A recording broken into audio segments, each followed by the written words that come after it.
Today, French politician Marine Le Pen stands trial accused of embezzlement, Hezbollah deals with the assassination of its leader, and the far-right FPO party win the Austrian election. From TLDR News, this is your daily briefing for Monday the 30th of September, 2024.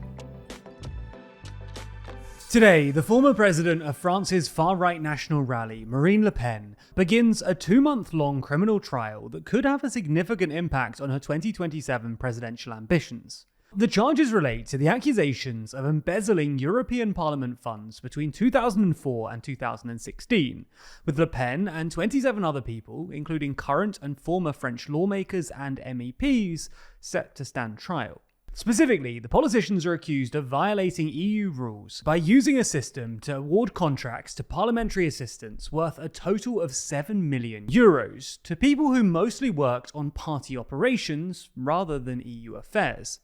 In a statement to Politico, the European Parliament said that as a result of the scandal, it has, quote, suffered both financial and reputational damage, while the National Rally, on the other hand, argue that the cases stem from different understandings of what constitutes being a party employee. Regardless, if convicted, Le Pen could receive a maximum sentence of 10 years in prison and a fine of up to €1 million. Now, it's highly unlikely that she'll get a sentence as harsh as that, but there is a real risk that she could face a 5-year ban on running for public office, which would prevent her from standing in the 2027 presidential election. Current opinion polling suggests that Le Pen is France's most popular presidential candidate, and that if an election were held tomorrow, she'd comfortably win the first round by between 34 and 40% of the vote. So if she is barred from running, her party could need to appoint a successor as presidential candidate much earlier than expected. Notably, there is one very central national rally figure who's not on trial, and that's the party's current president, Jordan Bardella, who hasn't yet become an MEP and didn't hold any key positions during the period where the alleged embezzlement took place. But as you might know if you've been following French politics, Bardella's growing popularity has in recent times threatened to upstage Le Pen.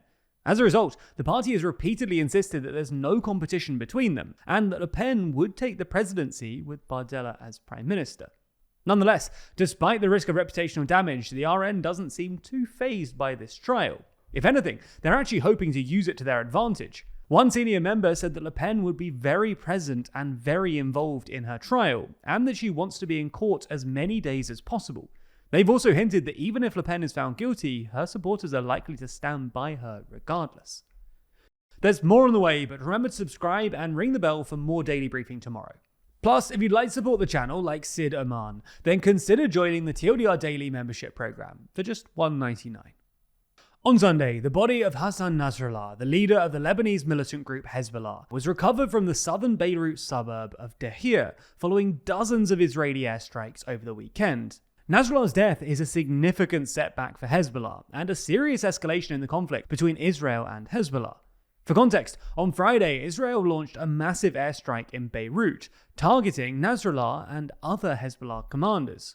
The strike flattened several high-rise buildings, underneath which, according to the Israeli military, was Hezbollah's central headquarters. Nasrallah, who lived largely underground and was rarely seen in public due to the threat of assassination, led Hezbollah for 32 years and took it from being a guerrilla group to the Middle East's most powerful transnational paramilitary force. Nasrallah's killing is a significant political and strategic setback for Hezbollah, but it also risks drawing Hezbollah's Iranian-backed allies, namely Iran's Islamic Revolutionary Guard Corps, Yemen's Houthis, and the Shia militias in Iraq and Syria, into a wider regional war. The US said on Sunday that it's increasing its air support capabilities in the Middle East and, quote, increasing the readiness of additional US forces to deploy.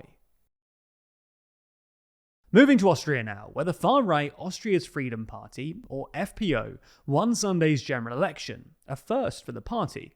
In total, some 6.3 million Austrians were eligible to vote in an election that had been dominated by migration and asylum, inflation, and the war in Ukraine. At the time of writing, the projections put the FPO on 29.1%, around 3 points ahead of the Conservative People's Party, or OVP, but still short of an overall majority. If the projection turns out to be correct, the FPO would end up with 57 seats in the 183-seat parliament, with the People's Party just behind on 51. Now, this means that the FPO will be in pole position to form a coalition government. However, this could only happen with the OVP. However, the OVP's leader, Chancellor Karl Nehammer, has ruled out a coalition with the FPO. Doing so would make their leader, Herbert Kickl, Chancellor. Plus, the president of the country has also said that he will not appoint an FPO-led government. The OVP could therefore seek a coalition with the third-place Social Democrats instead. For their part, the FPO campaigned on building a fortress Austria, tightening migration and asylum rules, and opposing sanctions on Russia. Moreover, the FPO's leader Herbert Kickl has spoken of becoming the Volkskansler, the People's Chancellor, which some believe echoes a similar term used to describe Adolf Hitler. If you want to know more about this story and about the full background of the FPO, then we've got a video about the election results over on the TLDR EU channel, which also dives much deeper into the potential coalitions that could emerge from this result. So check that video out if you're interested, it's linked in the description. Moving to the UK now, where Prime Minister Keir Starmer is under attack from his own side, following the resignation of one of his own MPs. Rosie Duffield, who's represented Canterbury for Labour in Parliament since 2017, took the decision to step down as a result of the ongoing donation scandal, claiming that it was indefensible, especially following Starmer's recent decision to cap the winter fuel allowance to all but the poorest pensioners and his decision to maintain the 2-child benefit cap. In fact, Duffield went even further, claiming that the Prime Minister has a problem with women. She claimed that Starmer has surrounded himself with male staffers, explaining that they are referred to as the lads, and that it's clear that the lads are in charge and have been briefing against her. Pat McFadden, the Chancellor of the Duchy of Lancaster, responded to these claims, explaining that Duffield has been disillusioned with the party leader, maybe the party more generally, for quite a long time. He denied that the government was being run by lads and suggested that he is a bit too old to be a lad. In our final uplifting story today, we discuss how New Zealand has reclaimed the world record for the largest mass haka. For those who don't know, the haka is a ceremonial dance in Maori culture, and the previous record for the largest haka had been set in September 2014 in France, when a total of 4,028 people participated. This record was broken on Sunday though, when 6,531 people participated in the dance in Auckland at the Eden Rugby Stadium. The adjudicator confirmed that all participants had performed the Kamate Haka, which is a rendition made famous by the All Blacks rugby team. Speaking about the record-breaking dance, Michael Mizahi, the director of the Auckland attempt, explained that we want to bring the pride of the haka back home. It's not just that we want to take it off the French, it's like a national treasure that someone's taken from us. It's got enormous meaning to us as New Zealanders. Now, we obviously discussed both the Austrian and French elections earlier in this episode, and if that's something you enjoyed, then you should check out Too Long, the 2024 election special. For those of you who don't know, Too Long is our physical magazine where every 4 months we dive deep into stories we care about and you should know about. The next issue is set to be published on December 1st, and we'll run through every major election that's happened in 2024, a year shaped by landmark elections across the globe, from the UK and US to elections in Indonesia, Bangladesh, Mexico, Rwanda, and the biggest democratic exercise in history in India.